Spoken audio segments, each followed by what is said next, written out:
You are about to witness the wedding of Lord Gary the Bolt and Lady Peggie of the Parks. The love of Lord Gary, his 5 beautiful princesses Chrissy, Cheryl, Cindy, Carrie, and Charlie, and Lady Peggie was so great and magical that it turned an ill and noisy state into a tropical kingdom. Watch and listen as their story unfolds.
Thank you very much for being here this morning. It's our pleasure to welcome you to the marriage ceremony of Gary Bolt and Peggie Parker. We celebrate with them the beginning of their life together. We thank you for your presence.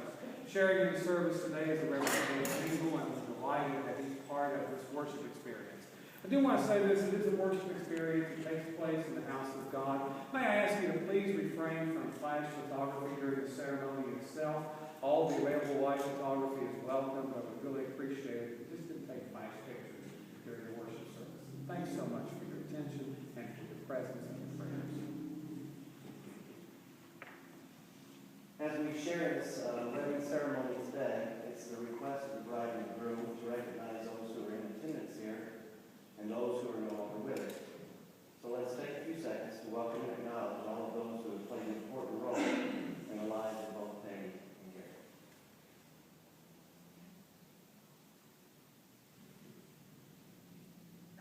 Thank you. Before I read for you the scripture that we want to share on this occasion, I think it's important for me to elaborate on its meaning.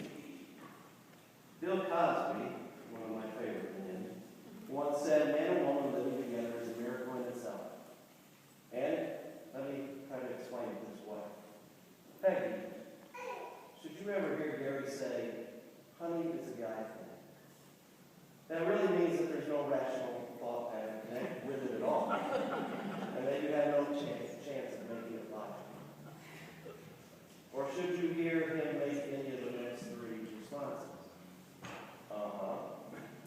sure, honey, or yes, dear. Know that this means absolutely nothing.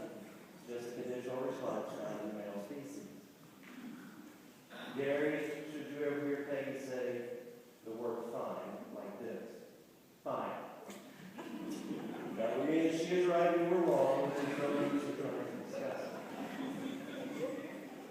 Or should she say, nothing? Know that this is the calm before the storm. This means something that you better be on your toes. Remember this, arguments that begin with nothing usually end with fine. I could go on, but I won't. But the funny thing is that while most of us smile after these statements, we do so because we know how to. You see, marriage is a compilation of compromises, with one person thinking of the other person that they love and cherish. I wish that I could tell you that marriage will be a bed of roses, but all of us here know better. That's why there's something here today that we will share and give to one another. And because living together with a person of the opposite sex doesn't always go as smoothly as we would like, it takes a special gift from special people to make life and marriage and relationship work. And the sharing that I'm speaking of is the sharing of the gift of love. But understand, love is more than an emotion. Love is more than a feeling. Love is more than 3 little words. Love is a gift given to someone special from someone special with absolutely no ties. This is the love that Paul writes about in 1 Corinthians chapter 13, a passage that so many of us have heard. It's an unconditional, no strings attached, no scorecards to tally gift. Please listen to the words of Paul as if you were hearing them for the very first time. If I speak with the tongues of men and angels, but do not have love, I have become a noisy gong or a clanging cymbal. And if I have the gift of prophecy, and know all mysteries and knowledge, and if I have all faith as to remove mountains, but do not have love, I am nothing. And if I give all my possessions to feed the poor, or if I deliver my body to be burned, but do not have love, it profits me nothing. Love is patient. Love is kind. Love is not jealous. Love does not brag and is not arrogant. Does not act unbecomingly. It does not seek its own. Is not provoked. Does not take into account the wrong subject. Does not rejoice in unrighteousness, but rejoices with the truth. Love bears all things. Love believes all things. Love endures all things. Love never fails. I am convinced the love Paul describes is not the emotional love, not the feeling of love, not 3 little words. I'm convinced Paul is describing love as a gift that I think we sometimes forget. It's a lifelong commitment, a gift that substantiates all other gifts. It transcends time. This is the love Christ had for his church. This is the love we celebrate with this union today. This is the love the 2 of you wish to give and share with one another today in your presence of your family.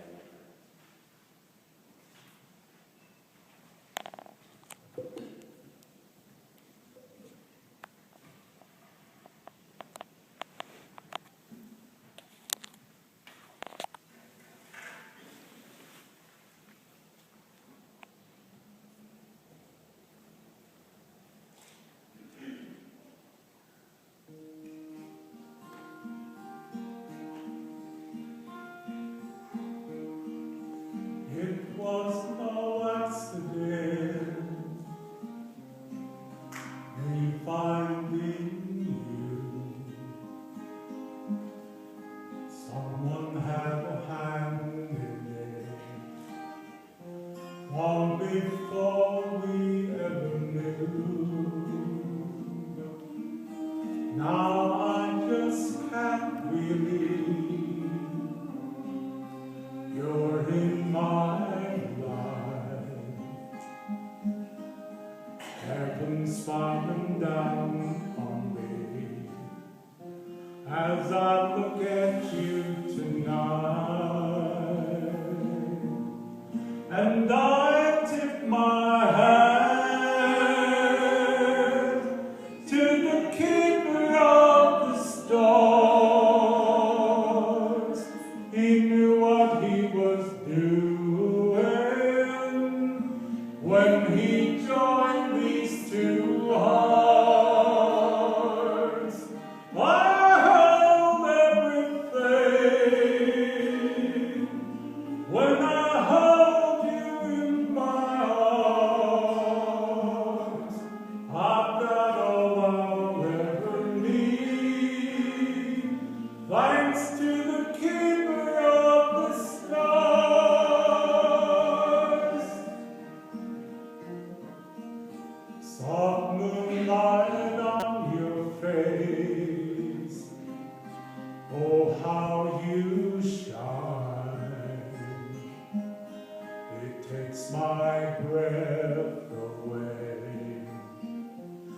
just to look into your eyes.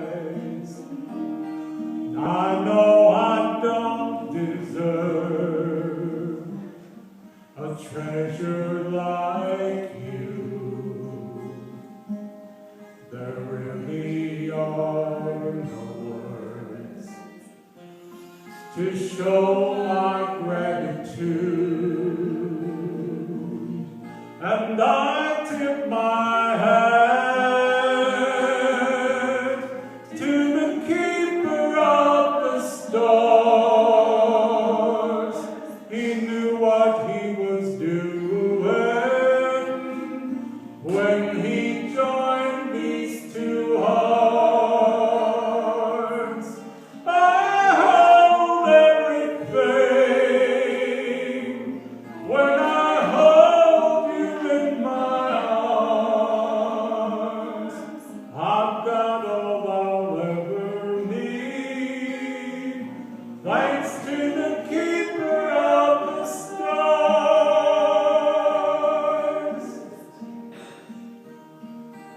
It was no accident, me finding you. Someone had a hand in it long before we ever knew.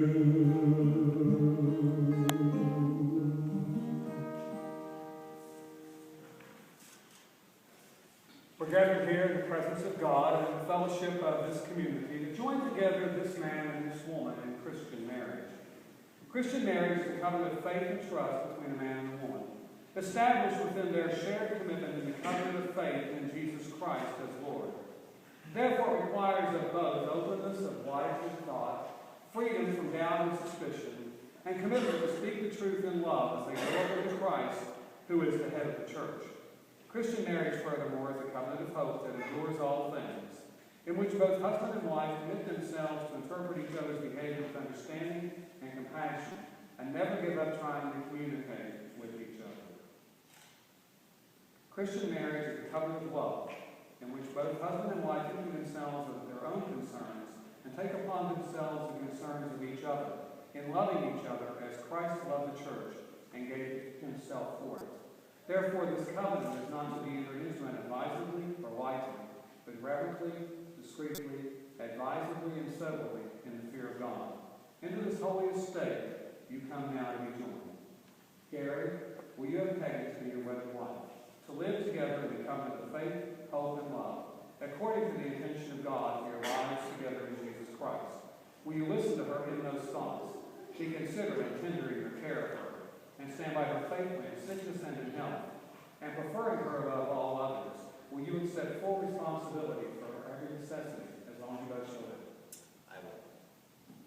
Peggie, will you have Gary to be your wedded husband, to live together in the covenant of faith, hope, and love, according to the intention of God for your lives together in Jesus Christ? Will you listen to his inmost thoughts, be considerate and helpful in your support of him, and stand by him faithfully in sickness and in health? And preferring him above all others, will you accept full responsibility for his every necessity as long as you both shall live? Who gives Peggie to marry?